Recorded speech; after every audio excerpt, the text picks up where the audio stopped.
Genocides are obscene. War's not made by God. War's just made by men. Welcome to Heroes and Patriots, a program about national security, intelligence, and foreign policy.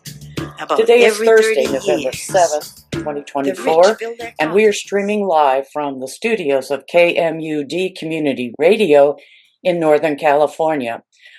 I'm Mary MASSEY, joined by co-host John SAKOWICZ. Good morning, John. Good morning, Mary. Good morning to our audience listening to the live broadcast here in the Emerald Triangle of Northern California and listening to the web stream throughout the world. We're happy to bring you this program. We have three guests today. We have a lot to pack in. All have international reputations. We'll have a top legal expert in international relations explain some of what Trump's win will, how it will play out in foreign policy. We have a second guest who will talk about integrity in elections. And our third guest will talk about an election day ICBM launch from Vandenberg Air Force Base that could have triggered a nuclear incident with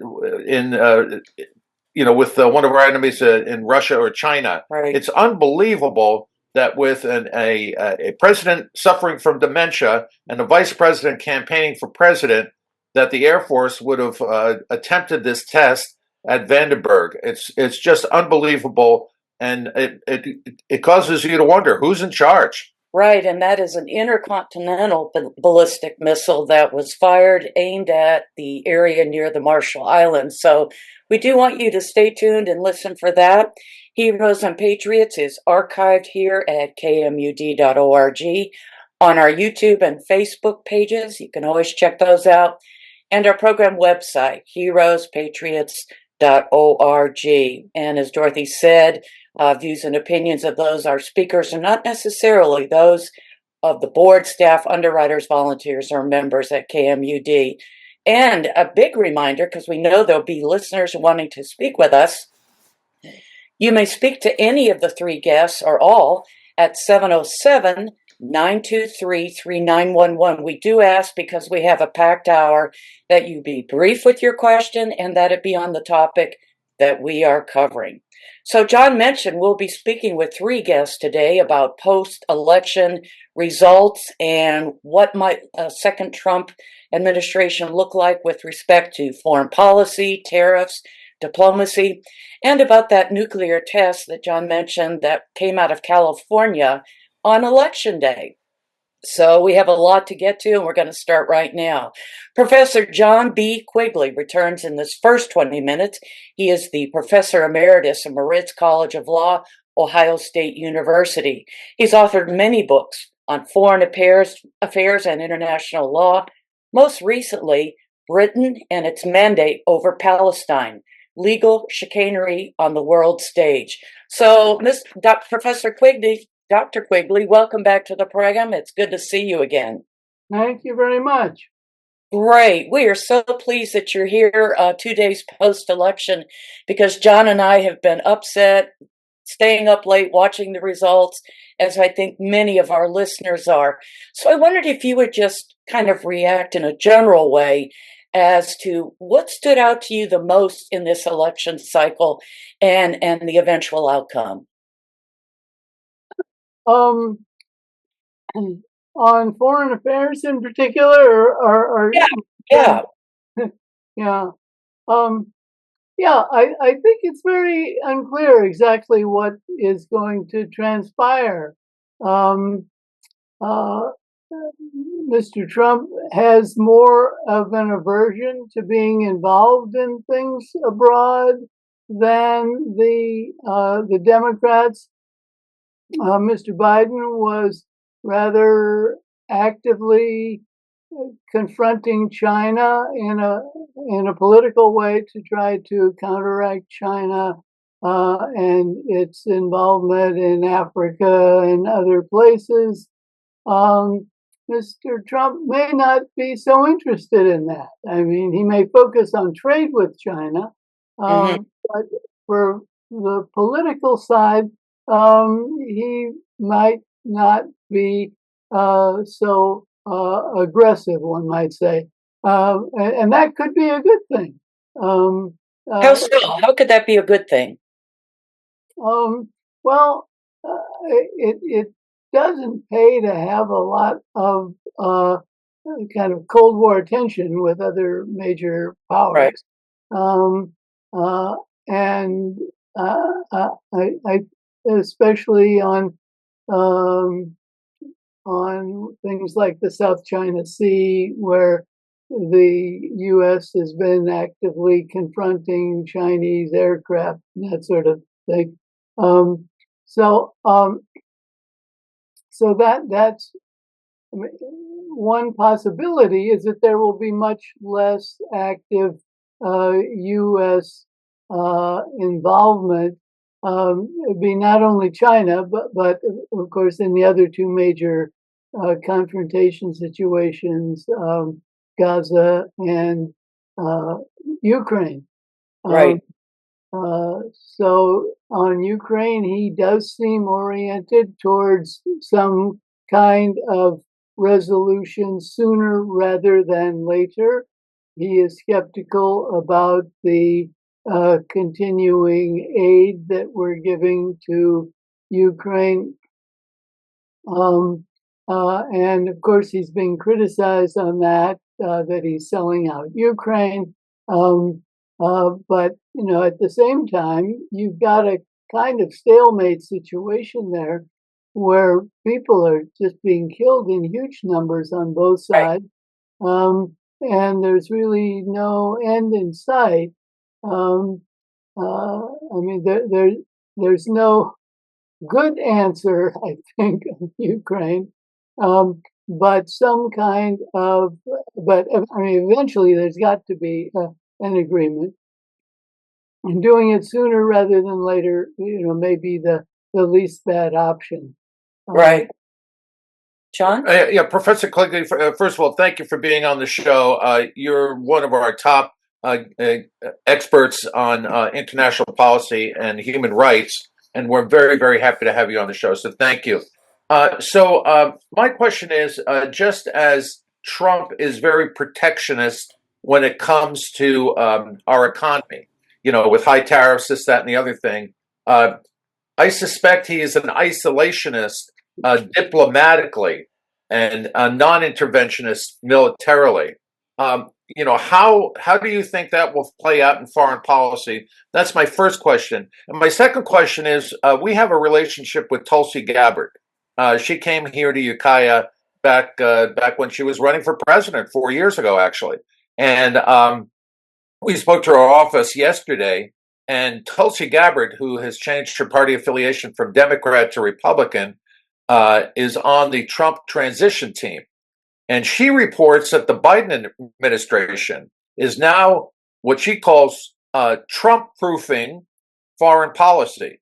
In other words, they are going to NATO and they are signing agreements and treaties and other diplomatic instruments to ensure continued funding, to ensure our involvement in the Ukraine. This will hamper Trump once he's inaugurated.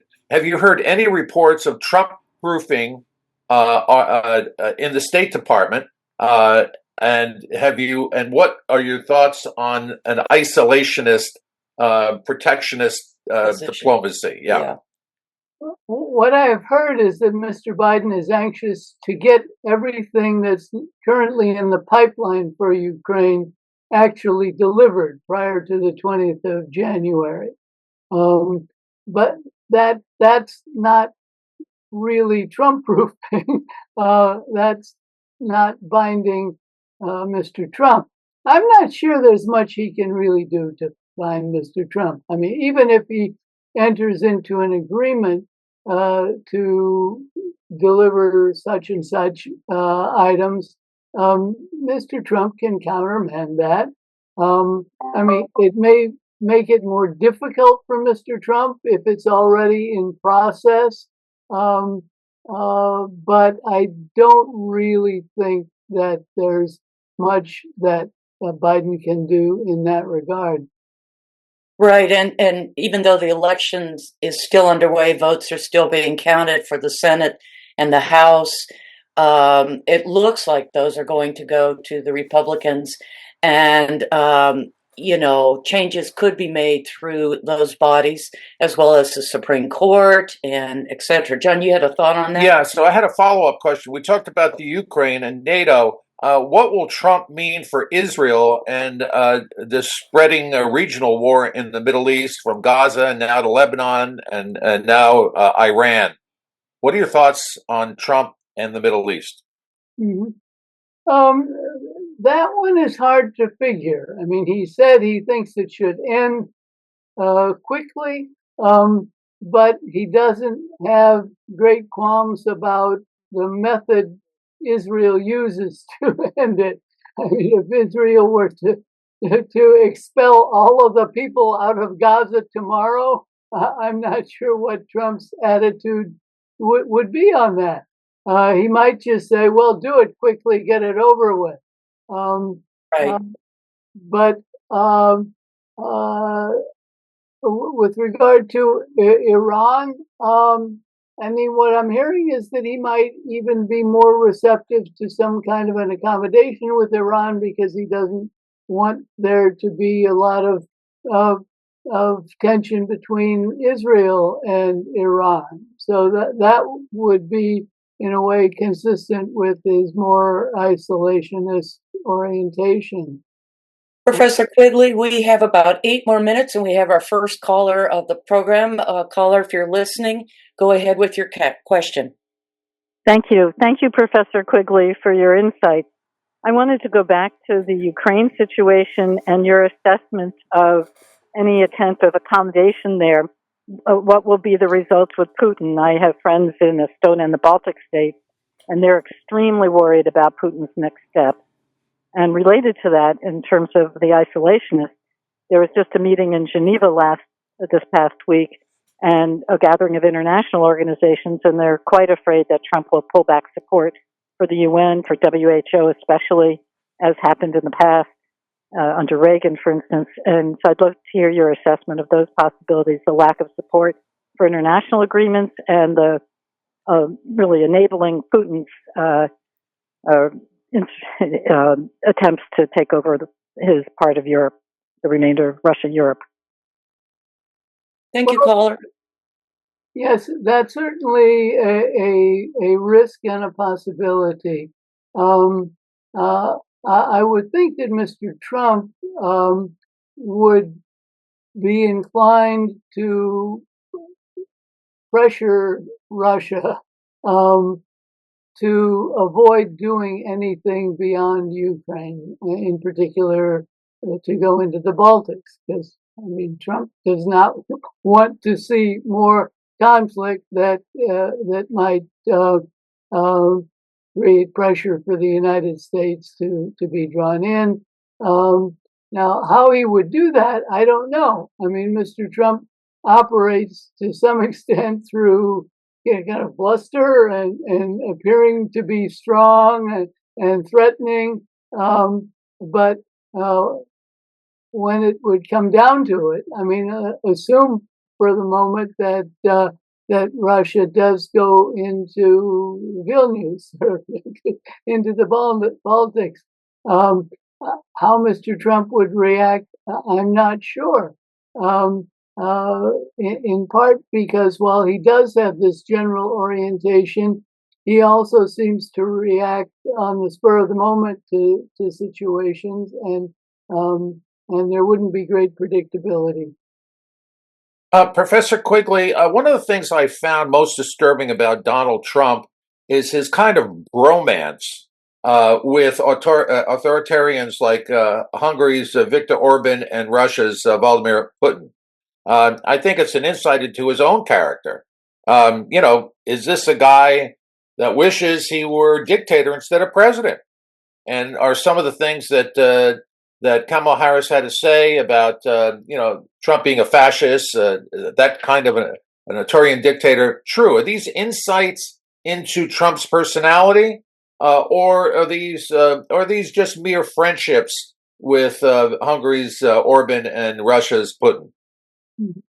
Well, I think the real question is how he would act given his orientation.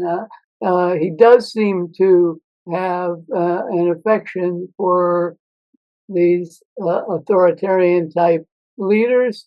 And he has made statements during the campaign that suggested that he would keep himself in power regardless of how the election came out. How much of that is just empty talk is hard to say. And even if it does show his orientation, I'm not sure that he would, in fact, act on that kind of inclination. What has been the reaction of some of the foreign allies to the U.S., England, France, and so forth? What are you hearing about what will that mean for them with another Trump administration? Well, I think the Western European allies, for the most part, are concerned about Ukraine and what it means for that situation.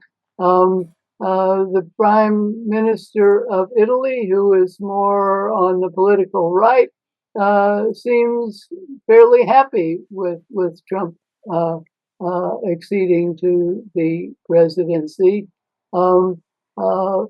And I think they're worried about NATO. On the other hand, he has pressured NATO countries to contribute more. So it's unclear whether he will be a president that will promote NATO or not. Professor Quigley, finally, before we let you go, you're one of the world's top human rights experts. So I wanted to ask you what a Trump presidency for the next 4 years will mean for America's role in human rights throughout the world.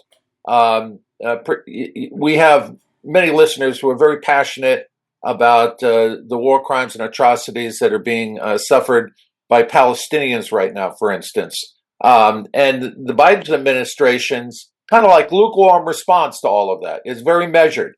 On one side of the mouth, Biden administration condemns it. On the other side of the mouth, there's no amount of military aid to Israel that the Biden administration isn't willing to give, furthering human rights abuses in Palestine and now in Lebanon. What are your thoughts about human rights for the next 4 years? I mean, I would see Mr. Trump as being less protective of human rights in the sense of wanting to protect the rights of people. At the same time, he doesn't want to see a lot of chaos. So he might, in fact, wind up being protective of human rights for reasons other than human rights protection. Right. We have a follow-up question here that just came across the transom here in our email. It's about Trump's military budget. Trump is promising a departure from recent austerity efforts in the Department of Defense. He's proposing a new missile defense shield. He's proposing a modernization of our nuclear weapons. Will this act as a kind of provocation to Russia and China, do you think? It might. I'm not sure how much Trump will actually follow through with all of that, actually. It's easy to talk about it, but especially with what he's likely to do on tax policy, there's not going to be a lot of money for this sort of thing. Very good. Well, Professor John Quigley, it's been great to begin our program with you today. Post-election, many things I know are ready to unfold, maybe good and bad, and we would love to invite you back as things develop in the Trump administration. Yeah, John? Yes, Professor Quigley, you make me want to be 50 years younger and your law student. Right. Thank you and I only said that to two of our guests, you and Boyle. Yeah. Very good. Well, thank you so much. We're ready to begin the next portion of our program. Thanks again, and have a good day. Thank you. And go ahead, John. No, thank you. Yeah, it's 21 minutes past the hour. As we mentioned, we will be speaking with 3 different guests today. Our next guest is with us. Her name is Wendy Villa. Miss Villa is the president and co-founder of the Global Project Against Hate and Extremism, GPAHE, which is the acronym. So, welcome first to the program, Wendy. It's nice to have you as a first-time guest. Thank you. It's so good to be here. You know, Wendy, when I was scheduling you for the show, you fired back at me an email that said, "Well, the election is over. Do you still want me as a guest?" and the answer is a resounding yes, because we have had problems in integrity in our elections in 2020. Certainly, the jury is out on 2024. And I'm concerned about 2028. So why don't you tell our audience a little bit about you and your organization, and how it kind of is like the watchdog for integrity in U.S. elections. Well, the name of our organization, as you mentioned, is Global Project Against Hate and Extremism. The organization itself is about 4 years old. However, my co-founder, Heidi Byrick, and I have been in this far-right extremism and civil rights space for more than 20 years. We haven't worked at Southern Poverty Law Center for a couple of decades.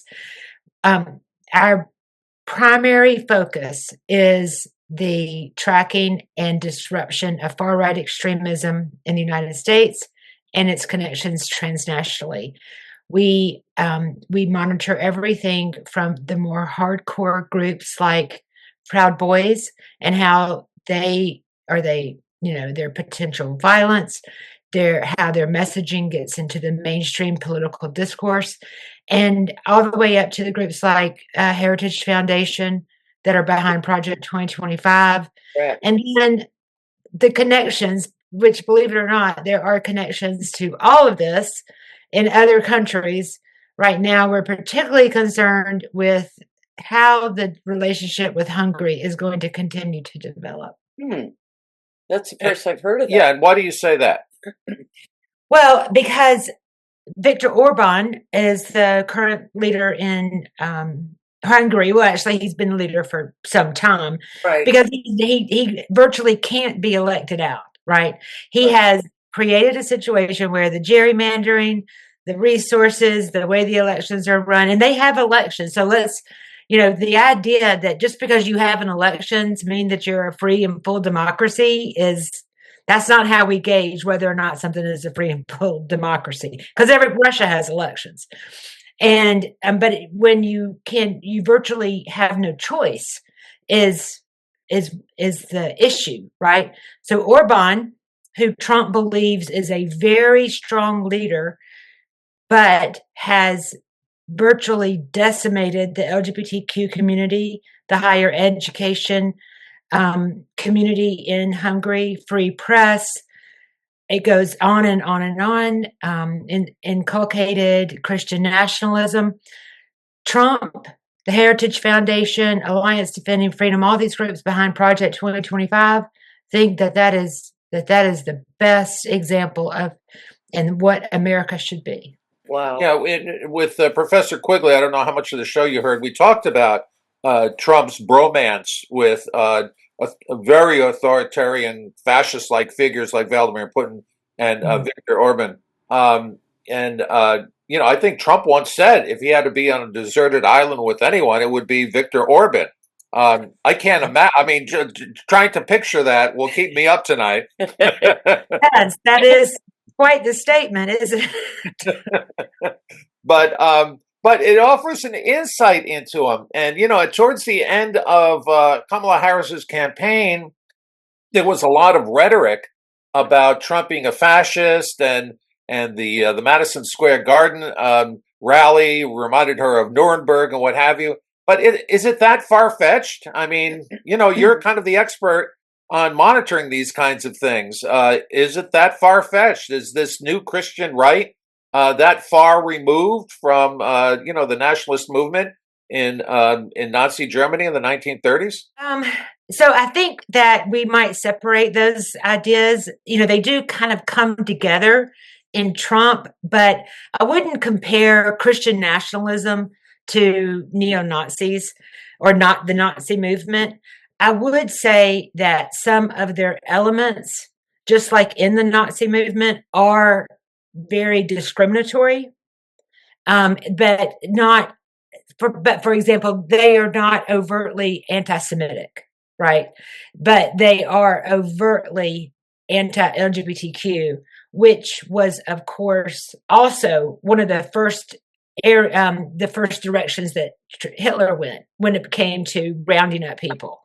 And so you have sort of those similarities, meaning that it's the demonization and dehumanization of communities that helps you build this movement, because you instill fear and loathing into your neighbor.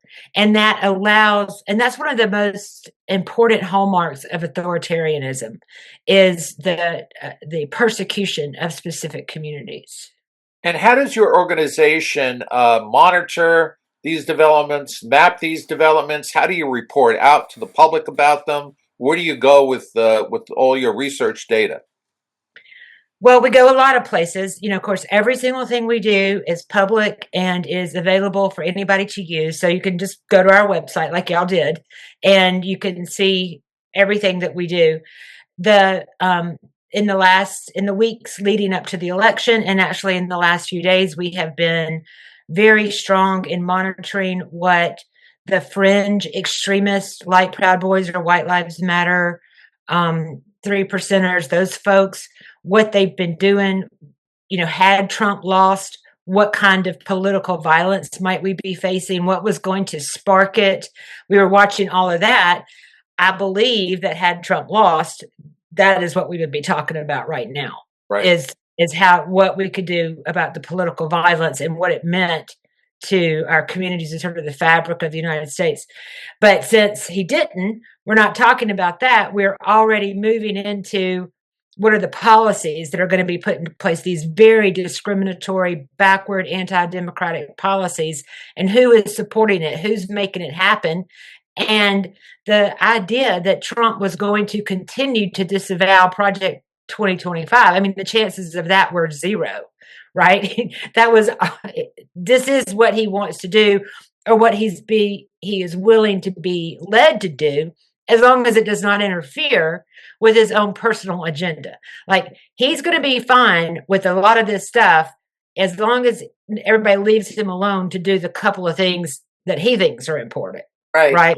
And make him look good. Right. Just because the election is over, I don't think the potential for violence by the Christian right is over. And I'll give you an example. If we have another COVID-like epidemic and vaccinations, I see the potential for violence. If we have another George Floyd incident, I see the potential for violence. Do you want to speak about the potential for violence and how your organization monitors all that for the next 4 years?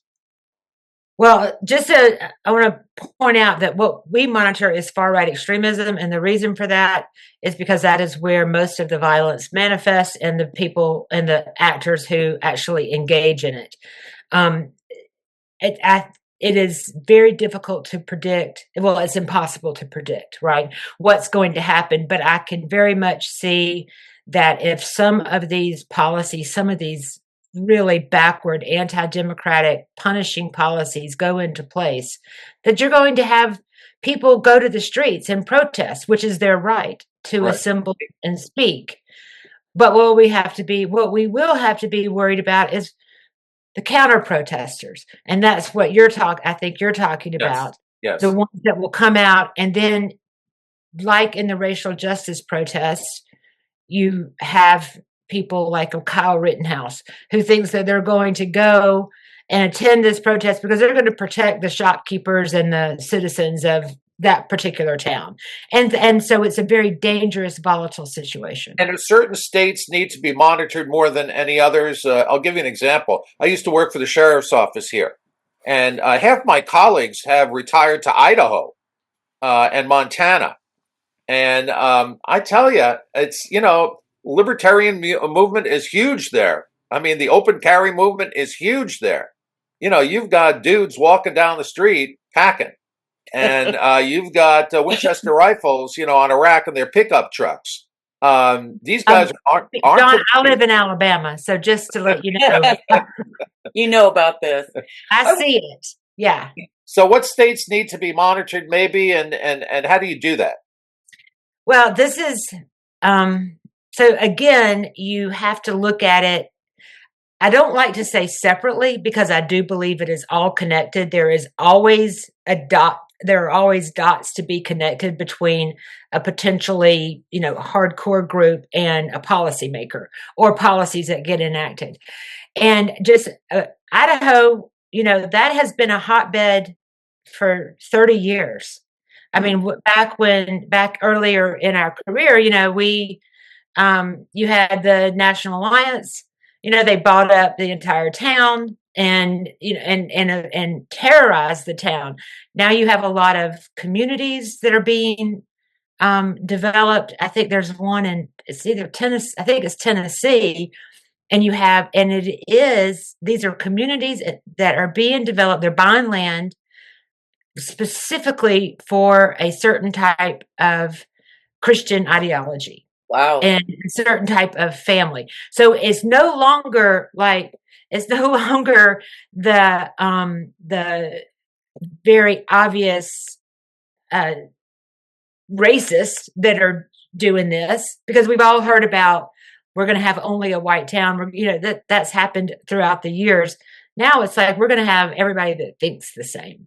Do you, Trump, two of his main platforms was the economy and immigration and all the illegals in our country.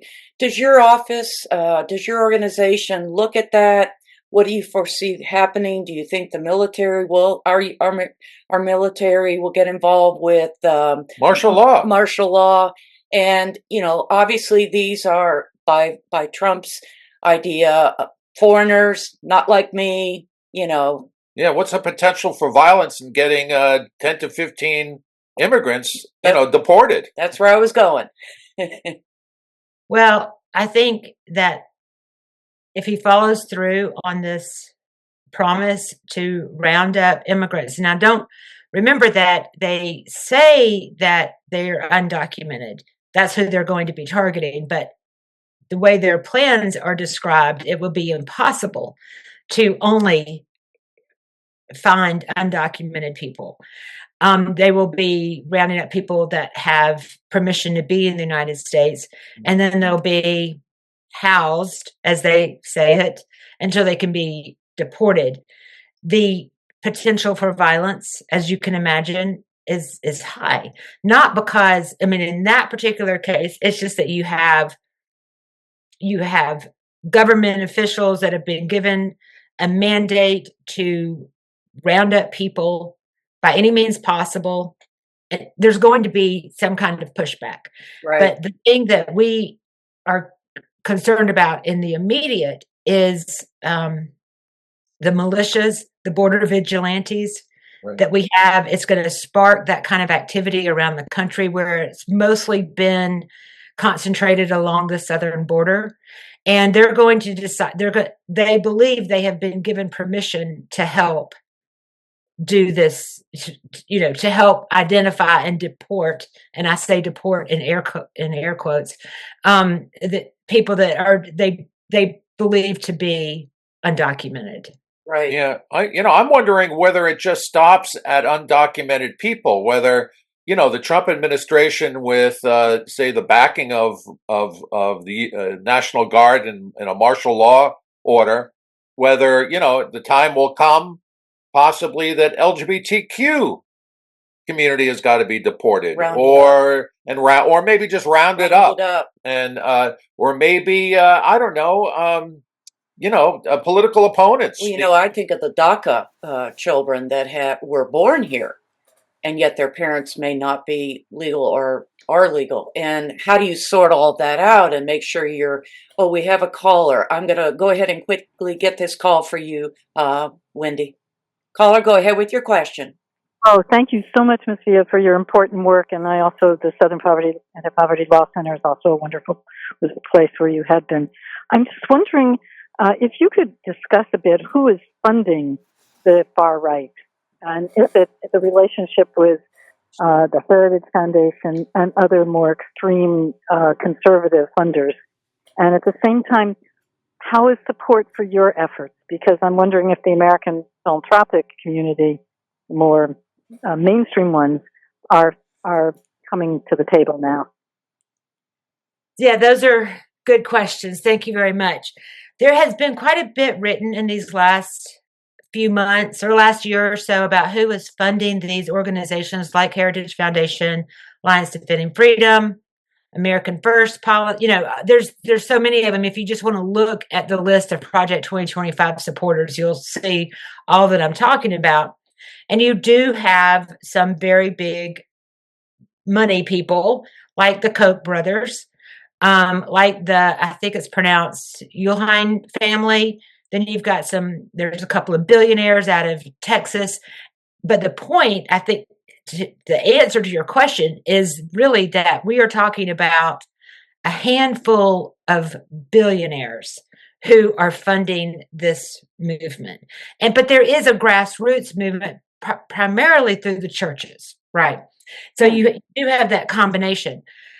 Yes, and for organizations like ours and the progressive movement who have been working on the preservation of democracy for a long time, it has been difficult to get the message out, to make people understand that the things that we are facing this very minute were possible.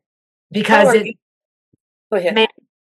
I was just going to say, how is your organization funded, and how do you interface with those groups that you need to interface with?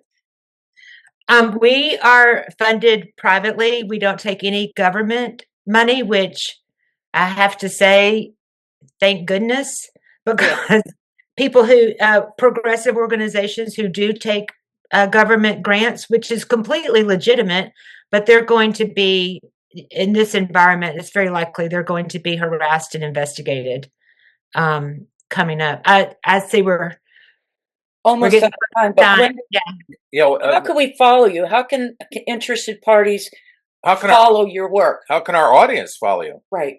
Yeah, we would love it if you did. You go, our website is globalextremism.org. We have an email list. We send out weekly emails that are the headlines in far-right extremism. We also, of course, we publish every week on events that are happening. On Twitter, we are at Global Extremism. I'm not sure how much longer we're going to be able to keep that up, but right now we are. And on Instagram, we're at global_extremism. Yeah, the reason I had you on the show is very aggressive about getting on the show and talking you into it, I may add. Despite the outcome. And is because I want our audience to support your organization, Global Project Against Hate and Extremism. And you just go to globalextremism.org. And my interest in this is that if you can deport 10 to 15 million undocumented immigrants, you can deport anybody. You can deport the LGBT community if you don't like them. You can deport political dissidents if you don't like them. Reporters. You can deport, people like us who do this show if you don't like them. So I really support your organization. Thank you so much for having me, and thanks for such a great program. Thank you, Wendy. This has been Wendy Villa, who is the president and co-founder of the Global Project Against Hate and Extremism, and she's been a first-time guest. And wow, that was really interesting. So, John and I, we are now. Thank you so much, Wendy. We are now moving on to our third and final guest, Emma Claire Foley. Ms. Foley is a member of the research and policy team at Global Zero. Her research and her interest in disarmament and non-proliferation stem from her years living and working in Ukraine, which will be very interesting to hear her take on things there. She became interested in the connections between the environmental conservation and nuclear secrecy. In her research, writing, and translation work, she attempts to bring the experience of the American and post-Soviet nuclear aftermath of the Cold War in conversation. So again, we welcome a new guest, first time on Heroes and Patriots, Emma Claire Foley. Welcome, Emma Claire. Hi, thank you for having me. I just want to say briefly that I actually work for a campaign called Defuse Nuclear War. I think the bio you found might have been a little out of date. Oh. You know, Emma Claire, when I read about this test of an ICBM, which are usually tipped with nuclear warheads, and the test it was not, being tested on Election Day in the United States of America, where our president is suffering from dementia. He had to be knocked off the ticket, presumably for that reason. And you had a vice president who was campaigning for president to be our next president. It begs the question, who's in charge and why schedule this event on Election Day when the entire country is distracted and busy voting? Why? Is it crazy or what? Yeah, well, I mean, I think the thing I want to emphasize with this is continuity. That the message that I think was being sent by choosing the day for the test to be Election Day is that, no matter who wins or loses, there's a substantial group within the government and military that's completely devoted to maintaining the nuclear status quo. And I think probably from their perspective, that's seen as like a real benefit, right? And like a real, like that's their job, I guess. But I mean, the other obvious factor of it is that, like we at Defuse Nuclear War, the activists we have who've been doing these protests, are, we're pretty open about the fact that they were coming. We have a right to protest these things and to be near the base, which has been, well established, and protesters have kind of made it clear that they're going to, exercise that right. But they've consistently experienced, in small ways, like discouragement from exercising that right. And so I think this is one way in which, like, people conducting this test who see a benefit in not having public awareness of it, or a larger public awareness of it, we're, I think, effectively able to prevent that from happening. So, I mean, I think there's a lot of ways you can look at it, but that's kind of how I'm looking at it. Yeah, in preparing for the show, I actually reached out to the press office at Vandenberg Air Force Base. As you can imagine, they have quite a little PR group there. And I asked them a simple question. Are you guys tone deaf or what? To schedule this on Election Day, it's to be tone deaf as to the fact that we need to be monitoring these kinds of tests. American citizens need to know what's going on with these kinds of tests and our arsenal, our nuclear arsenal. For you to schedule this on Election Day is completely tone deaf. And do you know what the response I got was? Complete tone deafness. I got a nothing burger. Mm-hmm. How did you hear about this? Who are you? Do we need to monitor you? This, that, and the other thing. Tell us about your organization, Defuse Nuclear War, and how you keep on top of this, and how we and our listeners can join you. Yeah, for sure.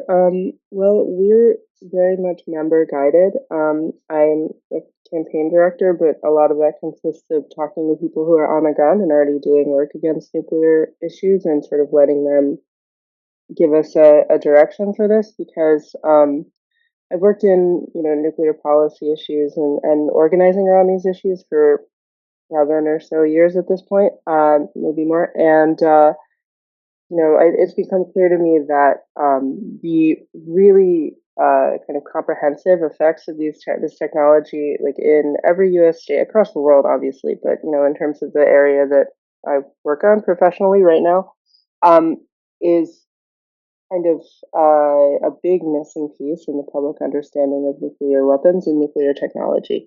And so you often get a situation where there's a sort of professional discourse. I mean, this is constantly happening in Washington, But then a big sort of lot of confusion about like, why aren't people more tuned into this? Why aren't they more interested in this? And this often, refers back to the Cold War.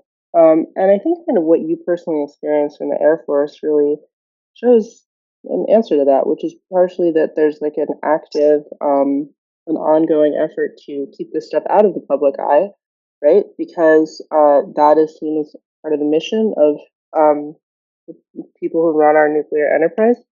I mean, partially also, so I guess, in going back to the organizational work, like the goal is to push back against that, right? And the goal is to amplify and enable people who are wanting to draw attention to these issues, like bring them as much as is possible, given the sort of legal and technological status quo under, democratic control and like to be overseen by democratic institutions. I mean, if any of your listeners are interested in getting involved, we have a website, diffusenuclearwar.org.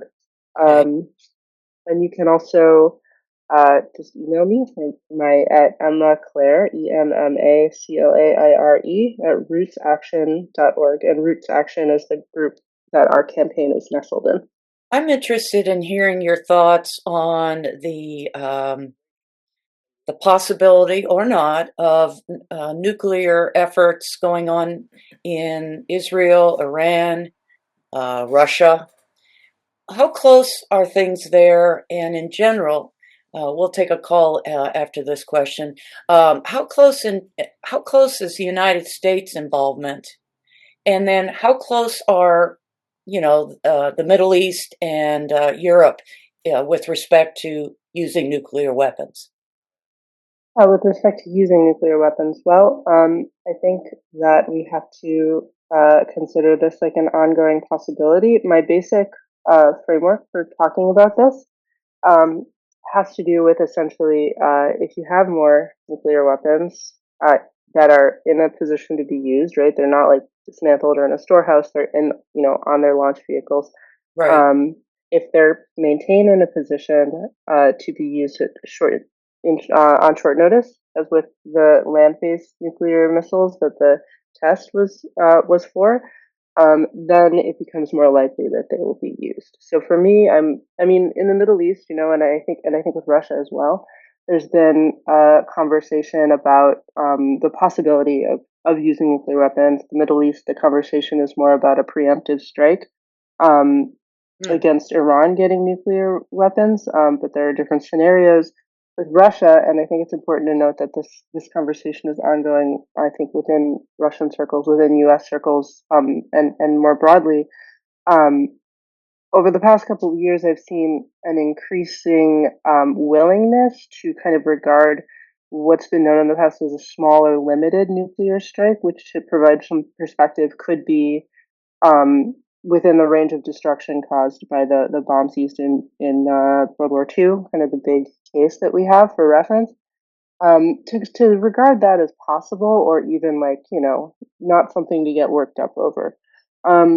Conventional wisdom, and I say that not in a pejorative sense, but in a sense that the overwhelming number of experts who've thought about this seriously, says that, if there is a nuclear weapon used of any size, right? And so we have the ICBMs, which are much, much, much larger than as I mentioned, the weapons that we've seen used in war already, or a smaller weapon, more of that size. But if any of these are used, the likelihood is that it will escalate to something closer to what we've envisioned in the past as a nuclear war.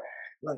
And so I think keeping that real possibility in mind, like being serious about these issues, means keeping that possibility in the forefront of your mind, and like preventing that and understanding, the billions of people who would die, and others who would maybe not die, but be so profoundly affected by like a fundamental end to the sort of status quo of human agriculture in the world. Like, you have to keep that in mind when you're talking about this stuff. Sorry. I was just going to say, it's 50 minutes past the hour, and we still have a phone call on hold. Okay. Excuse me. Caller, if you're listening, go ahead with your question to Claire Foley. Okay, hi. Actually, I don't have a question. I just have a statement.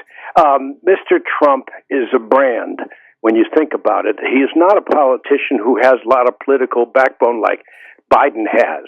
Not only that, but Mr. Trump is not that well. He's a little bit better, a little bit healthier than Biden is at this moment. But he's not that well either. So the prospect of possibly having to confront the reality that the vice president may have to take over within this term is a real possibility. Yeah. So, Mr. Trump, when you say Trump does this and Trump does that, I would prefer that you say the Trump team, and he will be forming a team. There's people who are vying for being on his team, and they're going to advise him because he might want to go back to Mar-a-Lago and relax for a while. So we really have to understand that it's more selling a brand than it is someone who has a philosophy that's cast in stone. Thank you. Thank you, Colin. That's very astute. Boy, we got the smartest audience, I think, in California, maybe the country. Emma Foley, so comment on that. How would you compare Trump and J.D. Vance? Would J.D. Vance be more belligerent, more aggressive? Would he be less prone to diplomatic solutions in possible conflicts that could result in a possible nuclear shootout? What do you think about J.D. Vance? I can't think of anything positive to say about the situation. I think that in terms of the caller's statement, I think every politician is a brand, and I think they all come with a team, right? Who is, important to understand as like a broader policymaking team. There's a lot of questions with Trump's, but what we've seen in the previous administration, I think, is probably more valid in guiding the goals of this coming Trump administration, than maybe in other areas, because I see more continuity and less change in foreign policy, and that extends to the lack of change we saw from the first Trump administration in the Biden administration. Right? There are a few flashpoints I worry about. I was confident, or I comforted myself, I guess, at the beginning of the Biden administration that he would prevent direct, large-scale U.S. involvement in a conflict in Iran. As the Gaza war wore on, I felt less confident about that. But in terms of Republican administration, and I don't just mean Trump or Vance, I don't think Vance would be a responsible decision maker with nuclear weapons by any stretch of the imagination. I don't think he has a good understanding of them based on anything I've heard from him, but I don't see him as unusually bad in a very bad field. But I think that what I worry about is the U.S. getting involved in a war in Iran.